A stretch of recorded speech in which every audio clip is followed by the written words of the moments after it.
Aku terbangun di antara bau disinfektan dan suara mesin yang berdetak pelan. Matahari menembus tirai tipis rumah sakit, menyilaukan netraku yang sudah terlalu lama tertutup. Aku butuh waktu beberapa detik untuk menyadari. Aku hidup, dan lebih lama lagi untuk menyadari. Aku sendirian. Rasanya aneh. Tubuhku lemah. Seolah seluruh tulangku terlupa bagaimana cara menyangga. Leherku kaku. Tapi aku paksakan menoleh. Tidak ada siapapun di kursi pengunjung. Hanya bunga yang mulai layu dan jaket suamiku di gantungan. Suamiku. Nama itu menamparku lembut. Aku mencarinya di pikiranku. Wajahnya. Suaranya. Lalu perlahan. Potongan-potongan terakhir yang kulihat sebelum gelap kembali. Mobil. Telepon. Suara dia yang terdengar panik. Jangan kemana-mana dulu, ya? Aku akan nyusul. Tapi aku tetap pergi. Lalu, dentuman.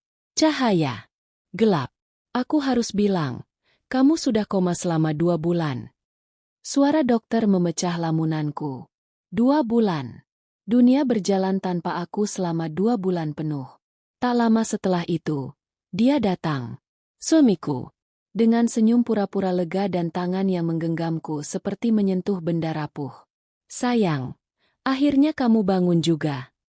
Tapi matanya tak menunjukkan apa-apa selain keterkejutan. Tidak ada air mata. Tidak ada haru. Hanya gugup yang disembunyikan di balik senyuman palsu. Aku menatapnya, mencoba membaca apa yang tersembunyi di balik wajah yang begitu familiar. Tapi otakku masih kabur. Beberapa hari berlalu. Fisikku mulai pulih perlahan. Dan selama itu, dia hanya datang sebentar. Sibuk katanya, kerjaan menumpuk. Aku maklum. Sampai sahabatku datang. Namanya Dinda. Sahabat sejak SMA. Dia datang dengan membawa bunga yang terlalu mahal untuk sekadar ucapan selamat pulih. Senyumnya manis, tapi terlalu berlebihan. Dan entah kenapa, ketika dia duduk di kursi itu, tempat suamiku biasa duduk, aku merasa ada yang tidak beres. Aku masih terlalu lemah untuk menyusun pikiran. Tapi sesuatu berteriak di dalam diriku. Awas! Malam hari, aku tidak bisa tidur. Aku menatap langit-langit kamar, mencoba mengingat hal-hal kecil. Mobilku ditabrak dari belakang. Posisi tabrakannya terlalu rapi, terlalu bersih. Dan mengapa aku ada di rute yang berbeda hari itu? Oh, iya. Suamiku yang menyarankan lewat jalan itu. Aku dengar kamu lewat jalan belakang pas kecelakaan, kata perawat yang sedang ganti infus. Biasanya kan kamu nggak pernah lewat situ. Aku tersenyum, padahal hatiku mencelos. Beberapa hari setelah itu, aku meminta ponselku. Sudah lama mati. Begitu menyala, ada ratusan pesan. Tapi yang membuatku terpaku adalah satu folder tersembunyi. Foto-foto yang entah kenapa, kuambil sendiri sebelum kecelakaan. Salah satunya, Dinda dan suamiku. Dike tersenyum. Terlalu dekat. Tangannya menggenggam. Dek. Aku menahan napas. Aku membuka satu video. Suara mereka terdengar samar. Tapi cukup jelas untuk membuat dadaku terasa sesak. Kalau dia nggak ada semuanya lebih mudah. Kata Dinda. Hus, jangan ngomong gitu. Tapi iya, aku capek nutupin terus. Balas suamiku. Video berhenti di sana. Tanganku gemetar. Aku ingin berteriak. Ingin melempar ponsel itu ke dinding. Tapi aku hanya bisa duduk diam. Napas sesak. Mata panas. Mereka. Orang yang paling kupercaya. Yang kubiarkan masuk rumahku. Hidupku. Hatiku. Mengkhianatiku, dan mencoba menyingkirkanku. Tangisku pecah malam itu. Tapi tak ada yang mendengar. Mungkin memang lebih baik begitu. Dunia tak perlu tahu kalau seorang perempuan hancur hatinya. Karena di pagi hari, dia akan tersenyum seolah semuanya baik-baik saja. Keesokan harinya, mereka datang bersamaan. Seolah dunia tak salah. Mereka tersenyum padaku. Dinda mencium pipiku. Suamiku menyuapi buah. Aku menatap mereka satu persatu. Sekarang aku tahu. Sekarang aku sadar. Aku tidak akan marah. Tidak sekarang. Tidak di sini. Aku akan pulih. Aku akan diam. Dan ketika waktunya tiba, aku akan membuat mereka merasakan rasa sakit yang sama. Aku belajar banyak selama koma. Bukan dari mimpi, tapi dari diam. Diam yang panjang itu mengajari aku bahwa ketika kau terlelap, dunia tidak berhenti berputar. Bahkan, kadang dunia itu bergerak lebih cepat, tanpa kau, dan tanpa belas kasihan. Setelah aku sadar, aku mulai melihat segalanya berbeda. Dulu, aku mengira rumah tanggaku baik-baik saja. Aku dan suamiku memang tidak seromantis pasangan di film, tapi kami saling mengisi. Setidaknya, itu yang aku pikirkan.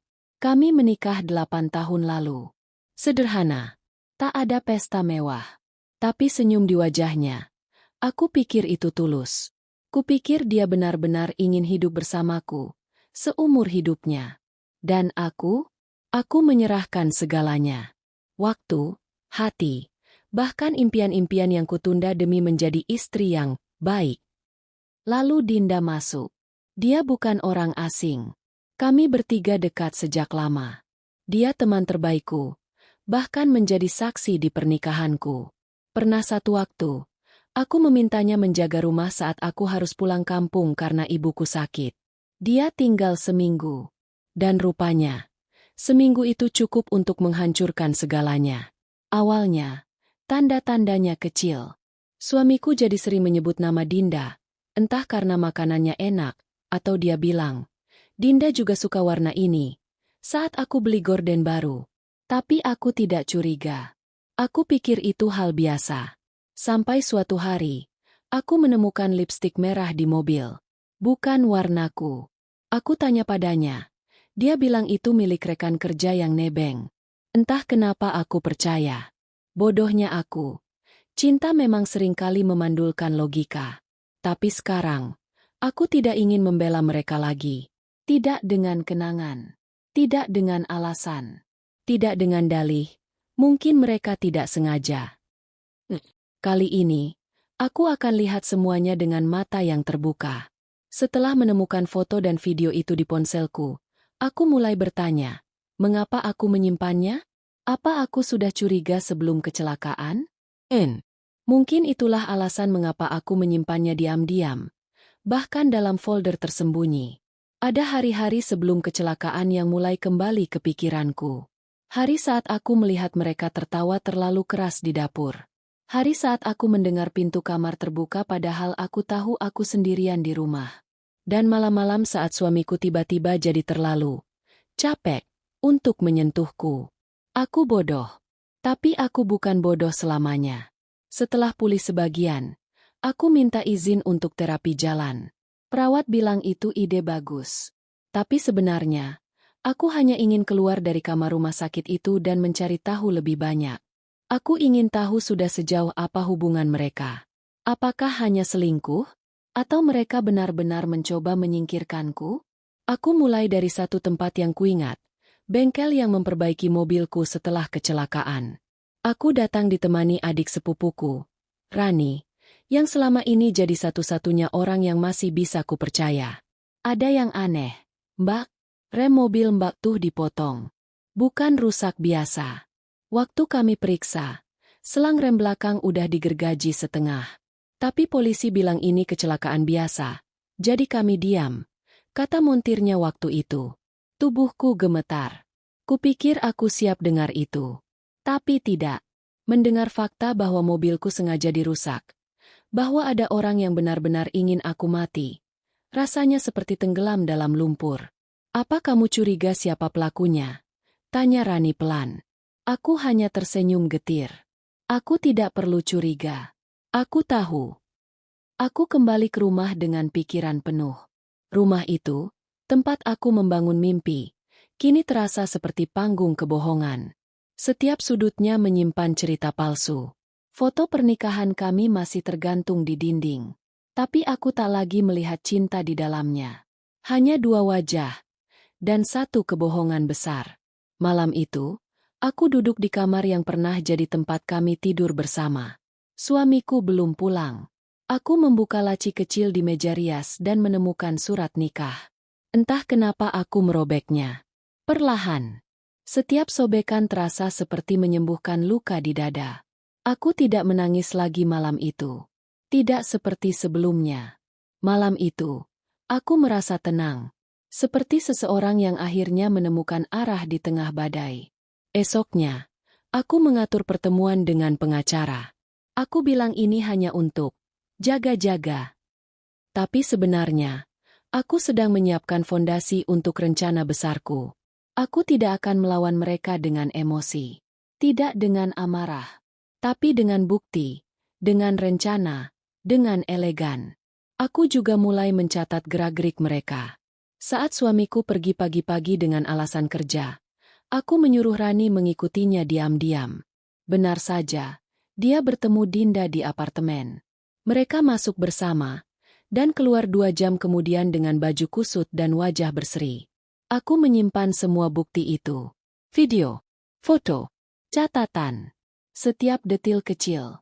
Karena aku tahu, hari itu akan datang. Hari saat mereka akan membayar. Hari saat mereka akan tahu. Wanita yang mereka tinggalkan di ranjang rumah sakit itu tidak mati. Wanita itu bangkit. Dan wanita itu, aku. Aku selalu percaya bahwa cara seseorang membalas luka menunjukkan siapa dirinya sebenarnya. Aku bisa saja menghancurkan mereka dengan cara yang sama seperti yang mereka lakukan padaku.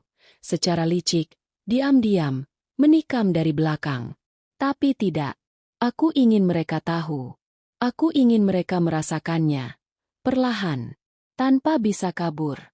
Saat orang lain melihatku berjalan dengan tongkat, mereka pikir aku masih lemah.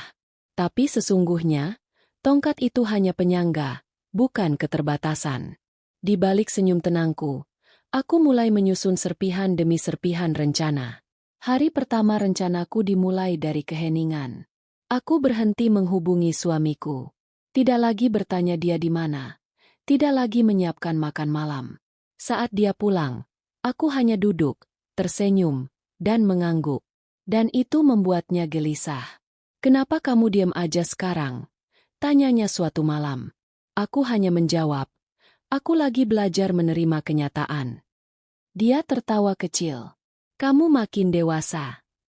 Dan dalam hati, aku menjawab, "Tidak, aku makin siap membunuhmu dengan caraku sendiri."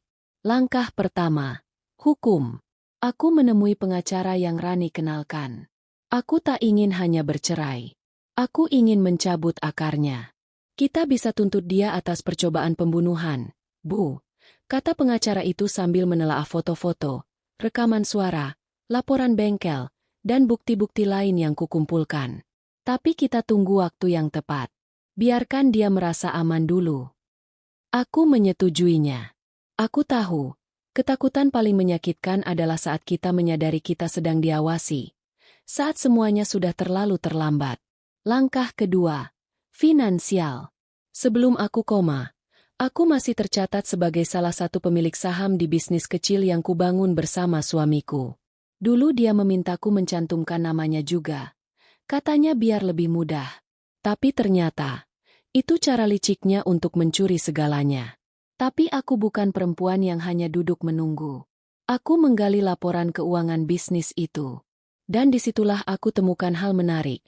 Penyalahgunaan dana, transaksi fiktif, bahkan aliran dana ke rekening pribadi atas nama Dinda. Lucu, bukan? Mereka bukan hanya mencurangiku soal cinta, tapi juga uang. Tapi tidak apa. Itu hanya memperpanjang daftar senjata yang kupunya untuk menebas mereka di ujung nanti. Langkah ketiga, reputasi. Aku tahu Dinda sedang membangun personal branding di media sosial. Ibu-ibu sosialita, katanya, sering unggah konten soal kesetiaan, perjuangan wanita, dan semacamnya. Lucu sekali. Rani, yang sekarang hampir jadi detektif pribadiku, membuat akun palsu dan mulai mengumpulkan tangkapan layar, komentar mencurigakan, bahkan menyelidiki akun-akun fake yang ternyata semuanya dikelola oleh Dinda sendiri demi menaikkan engagement. Semakin banyak bukti yang terkumpul, semakin aku menikmati permainan ini. Karena aku tahu, satu persatu, semuanya akan runtuh. Aku pun menyusun naskah perceraianku. Tapi aku tidak akan menyerahkannya sekarang. Belum. Masih ada satu fase penting, menyusun panggung terakhir. Dan untuk itu, aku butuh mereka berkumpul. Jadi aku buat rencana kecil, ulang tahunku yang akan datang. Aku umumkan akan mengadakan perayaan kecil di rumah. Sekadar syukuran karena aku telah pulih. Tentu saja Dinda dan suamiku datang. Bagaimana bisa tidak? Mereka ingin tampil manis di depan orang-orang. Aku menyusun tamu yang tepat, keluargaku, keluarga suamiku, beberapa teman lama, dan pengacara yang menyamar sebagai teman bisnis. Hari itu, aku akan buka semuanya. Tapi malam sebelum hari itu, aku berdiri di depan cermin cukup lama. Melihat wajahku sendiri. Luka di pelipis kiriku belum hilang sepenuhnya. Ada bekas lecet yang sudah mulai menipis. Tapi rasanya seperti tanda perang. Aku tersenyum kecil. Perempuan dalam cermin itu bukan aku yang dulu. Dulu aku takut ditinggal. Sekarang, aku tidak takut kehilangan siapapun. Karena aku sudah pernah kehilangan diriku sendiri. Dan aku tidak akan biarkan itu terjadi lagi. Di hari H, aku berdiri tenang di ruang tamu, menyambut tamu satu persatu. Dinda datang dengan gaun merah muda dan hadiah besar. Sok manis seperti biasa. Suamiku datang beberapa menit setelahnya. Menggenggam tangan Dinda sebentar di mobil sebelum berpura-pura sibuk dengan telepon saat masuk ke rumah. Tapi hari itu, aku tidak melihat mereka dengan benci. Aku hanya melihat mereka sebagai dua karakter dalam naskah. Dan aku adalah penulisnya. Saat semua tamu sudah berkumpul, aku berdiri di tengah, mengetuk gelas. Terima kasih sudah datang. Hari ini bukan hanya tentang ulang tahunku, tapi tentang hidup baru. Karena hari ini, aku akan memulai lembaran yang bersih. Aku menatap suamiku. Dan lembaran itu, dimulai dari menghapus kebusukan dari hidupku. Kuhidupkan layar di belakangku. Slide pertama, foto mereka di kafe. Slide kedua, transkrip rekaman. Slide ketiga, laporan bengkel. Slide berikutnya, laporan transaksi bisnis, dan foto-foto mereka masuk ke apartemen. Dinda berdiri kaku.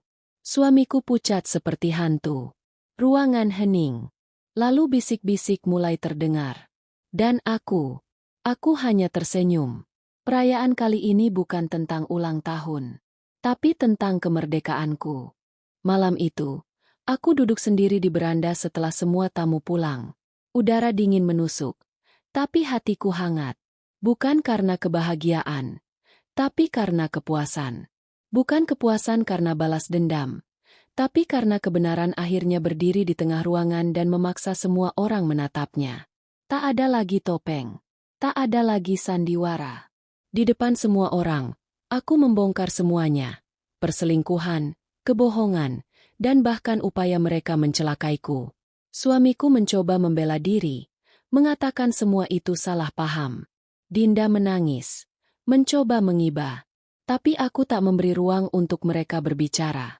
Mereka sudah terlalu lama berbicara di belakangku, menyusun rencana atas hidupku. Sekarang, giliranku. Malam itu bukan hanya titik balik, itu permulaan. Permulaan untuk menjatuhkan mereka satu persatu. Beberapa hari setelahnya, berita tentang pertemuan ulang tahunku menyebar seperti api. Bukan karena aku artis, tapi karena beberapa tamu yang hadir ternyata cukup aktif di komunitas sosial media. Salah satunya adalah influencer parenting yang tak sengaja merekam sebagian presentasi rahasiaku dan mengunggahnya ke story-nya. Dalam beberapa jam, nama Dinda mulai disebut-sebut. Awalnya masih samar, tapi gosip di grup-grup ibu-ibu sosialita mulai panas. Istri orang dijahatin sahabatnya sendiri. Wanita 2 bulan karena sabotase. Perselingkuhan yang keterlaluan. Dinda yang tadinya dikenal sebagai panutan, wanita mandiri yang elegan, mulai kehilangan followers. Ia menutup kolom komentar, menghapus beberapa postingan, bahkan memprivate akunnya. Tapi sudah terlambat. Reputasinya retak, dan ia tidak punya lem untuk merekatkannya kembali. Sementara itu, aku tahu suamiku mulai panik. Pagi itu, dia datang ke rumah, sendirian. Matanya lelah, rambutnya berantakan, dan dia memegang surat yang sudah lusuh. Bisa kita bicara? Aku membuka pintu. Sudah tidak ada yang perlu dibicarakan. Tolong, aku tahu aku salah. Tapi tolong, jangan bawa ini ke polisi, katanya lirih. Aku menatapnya lama. Laki-laki ini, orang yang dulu kuanggap rumah, sekarang hanya bayangan dari dirinya yang dulu. Dia kehilangan wibawa, kehilangan arah, dan yang paling menyedihkan, dia bahkan kehilangan harga dirinya sendiri. Aku meletakkan map merah di atas meja. Di dalamnya, laporan penyalahgunaan dana bisnis, foto-foto transaksi fiktif, dan video rekaman suara Dinda yang mengatakan, kalau istrinya mati, kita nggak usah repot cerai-cerai. Map ini belum ke polisi, kataku pelan. Tapi jika kamu terus mendekati aku atau keluargaku, satu salinan akan masuk ke meja penyidik. Dia terdiam, menatapku dengan mata yang mulai berkaca-kaca. Tapi aku cinta kamu, bisiknya. Aku tertawa, tapi dingin. Kamu cinta dirimu sendiri. Kamu cinta hidupmu yang mudah. Dan kamu pikir aku terlalu baik untuk mencurigaimu. Dia berdiri, tangannya gemetar. Aku kehilangan semuanya. Tahu nggak? Aku balas menatap, tegas. Dan itu baru permulaan. Seminggu kemudian, laporan resmi diajukan ke kantor polisi. Tapi tidak langsung aku yang mengajukannya. Pengacaraku sudah menyiapkan semuanya lewat jalur hukum yang rapi. Kami mulai dari laporan penyalahgunaan dana dan bukti percobaan pembunuhan. 2 jalur, 2 kasus. Tapi satu tujuan. Polisi memanggil mereka. Dinda lebih dulu. Ia panik. Ia datang mengenakan blazer hitam dan wajah penuh bedak, mencoba menampilkan citra wanita kuat. Tapi saat penyidik menunjukkan bukti rekaman suaranya, dia mulai menangis. Aku cuma ngomong doang. Nggak serius. Sayangnya, hukum tidak peduli apakah kau bercanda saat menyusun rencana pembunuhan. Mereka memanggil suamiku beberapa hari setelahnya. Kali ini, dia tidak membawa pengacara. Mungkin dia pikir semuanya bisa diselesaikan dengan mulut manisnya. Tapi polisi tidak seperti aku. Mereka tidak pernah jatuh cinta padanya. Setelah pemeriksaan, keduanya tidak langsung ditahan. Tapi status mereka sebagai tersangka cukup untuk menghancurkan hidup yang mereka bangun. Kantor tempat suamiku bekerja mulai menjauhinya. Beberapa proyek bisnis yang dulu kami bangun bersama kini kuambil alih sepenuhnya. Investor menarik diri begitu tahu ada penyelidikan keuangan yang menyeret namanya. Di sisi lain, aku bangkit. Aku tidak menyangka hidup bisa terasa lebih ringan setelah melepaskan beban bernama pernikahan palsu. Rumah yang dulu jadi saksi penderitaan, kini kurombak ulang. Semua furnitur lama kujual. Dinding dicat baru. Bahkan kamarku sendiri kubah jadi ruang kerja dan ruang meditasi. Aku mulai menulis. Blog. Podcast. Semuanya tentang perjalanan perempuan bertahan dari pengkhianatan, luka batin, dan kebangkitan. Dan entah bagaimana, suara itu menemukan para pendengarnya. Email demi email masuk. Wanita-wanita yang merasa kisahku adalah kisah mereka. Mereka menangis, berterima kasih, merasa tak sendiri lagi. Satu malam, aku duduk membaca email dari seseorang yang menulis. Saya dulu seperti kamu. Tapi saya tidak punya keberanian seperti kamu. Terima kasih karena membuat saya berani mengakhiri luka. Dan aku menangis. Bukan karena sedih. Tapi karena akhirnya aku tahu, aku bukan korban. Aku bukan hanya perempuan yang bangun dari koma. Aku adalah perempuan yang bangkit dari pengkhianatan, dan membantu yang lain berdiri bersama. Lalu, bagaimana nasib mereka? Dinda tak lagi muncul di sosial media. Terakhir ku dengar, ia menjual apartemen yang dulu jadi sarang cinta mereka. Katanya untuk bayar pengacara. Beberapa temannya mulai menjauhinya, perlahan, seperti menyaksikan kapal tenggelam dari dermaga. Suamiku? Dia mencoba menghubungiku sekali lagi. Mengirim surat. Panjang sekali. Katanya dia kehilangan arah, kehilangan aku, kehilangan semuanya. Tapi aku tak pernah membalas. Surat itu kini tersimpan di laci, bukan karena aku peduli, tapi sebagai pengingat. Jangan pernah kembali pada orang yang pernah membuatmu bertanya-tanya apakah hidupmu layak dijalani. Kini aku hidup sendiri, tapi tidak kesepian. Aku punya diriku sendiri kembali. Dan itu lebih dari cukup. Aku tidak tahu bagaimana masa depan. Tapi aku tahu satu hal.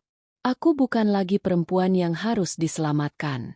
Aku adalah perempuan yang menyelamatkan dirinya sendiri. Dan bagi mereka yang pernah menertawakan luka ini, tertawalah. Karena saat kalian sibuk menikmati kesalahan kalian, aku sibuk membangun hidupku kembali. Lebih kokoh, lebih kuat, dan tak bisa kalian hancurkan lagi. Sudah 1 tahun sejak malam itu. Malam ketika semuanya pecah, terbuka, dan berubah selamanya. Kadang aku masih duduk di beranda, tempat favoritku sejak dulu, memandang langit senja yang selalu berubah warna, seperti hidupku yang tak lagi sama. Tapi kali ini, aku tidak duduk untuk meratapi. Aku duduk untuk mensyukuri. Setelah badai besar, ternyata ada keheningan yang indah, sunyi yang bukan menyakitkan, tapi menyembuhkan. Hari ini aku berjalan tanpa tongkat. Fisioterapi yang kujalani sejak bangun dari koma akhirnya membuahkan hasil. Aku berdiri di depan cermin pagi ini, melihat tubuhku yang dulu lemah kini kembali kuat. Mungkin belum sepenuhnya seperti dulu, tapi cukup untuk membuatku merasa utuh. Aku tersenyum pada bayangan diriku sendiri. Kamu luar biasa, bisikku pelan. Karena untuk pertama kalinya, aku benar-benar percaya kata-kata itu. Beberapa minggu terakhir, aku sibuk menyiapkan sesuatu yang sudah lama kutunda. Pameran foto dan tulisan tentang luka dan penyembuhan. Proyek ini lahir dari tulisan-tulisanku selama proses bangkit. Tentang malam-malam sepi yang kulalui sendiri. Tentang marah yang kutulis menjadi puisi. Tentang air mata yang kualirkan ke dalam paragraf. Aku bekerja sama dengan organisasi perempuan penyintas kekerasan rumah tangga, agar hasil dari penjualan karya bisa disumbangkan untuk mereka yang belum seberuntung aku, yang belum bisa lepas dari jerat luka. Saat malam pembukaan, aku mengenakan dress sederhana berwarna putih. Putih, bukan karena aku ingin terlihat polos, tapi karena aku ingin mulai lembaran baru. Bersih, tanpa beban. Ruangan galeri dipenuhi pengunjung. Beberapa datang sebagai teman, sebagian sebagai pendengar setia dari podcast atau pembaca blog. Mereka tersenyum padaku, beberapa memelukku, ada juga yang menangis saat melihat salah satu foto. Sebuah tangan dengan gelang rumah sakit, menggenggam selimut putih. Judulnya, Bangkit dari Mati. Seseorang mendekatiku. Perempuan paruh baya. Matanya lembut namun penuh luka. Saya baca semua tulisan ibu, katanya pelan. Saya jadi punya keberanian buat kabur dari suami saya. Sekarang saya tinggal sama adik saya. Terima kasih. Aku memeluknya. Lama. Dalam pelukan itu, aku tidak merasa seperti korban atau pahlawan. Aku hanya merasa hidup, dan itu lebih dari cukup. Beberapa hari setelah pameran, aku menerima surat. Tulisannya rapi. Tak ku kenal. Isinya hanya 2 kalimat. Maafkan aku. Jika kamu sudah bisa. Aku bukan ingin kembali. Aku hanya ingin tahu. Kamu sudah benar-benar bahagia, ya? Tidak ada nama. Tapi aku tahu itu dari siapa. Aku tidak membalasnya. Karena balas dendamku sudah selesai. Dan memaafkan. Bukan berarti aku melupakan. Tapi aku memilih untuk tidak menyimpan racun itu dalam dadaku lagi. Dinda? Kudengar dia pindah ke kota lain. Tak ada yang tahu pasti kemana. Akunnya tak aktif. Kehidupannya sepi. Entah apa yang ia rasakan sekarang. Tapi aku tidak membencinya lagi. Dendamku telah membawaku sampai sejauh ini. Tapi ia tidak bisa ikut dalam hidup baruku. Dia bukan lagi tokoh dalam cerita ini. Hanya bayang-bayang masa lalu yang kutinggalkan di belakang. Dan tentang cinta, aku tidak buru-buru. Tapi aku belajar mencintai diriku sendiri lebih dulu. Setiap kali aku menyeduh teh untuk diriku sendiri, setiap kali aku membuka jendela pagi dan menarik napas panjang, itu bentuk cinta. Cinta yang dulu kucari dari orang lain, kini kutemukan dalam diriku sendiri. Tapi hidup punya cara mengejutkan kita, ya? Beberapa minggu lalu, aku bertemu seseorang, lelaki sederhana yang bekerja di komunitas seni tempat aku sering mengisi acara. Namanya Arka.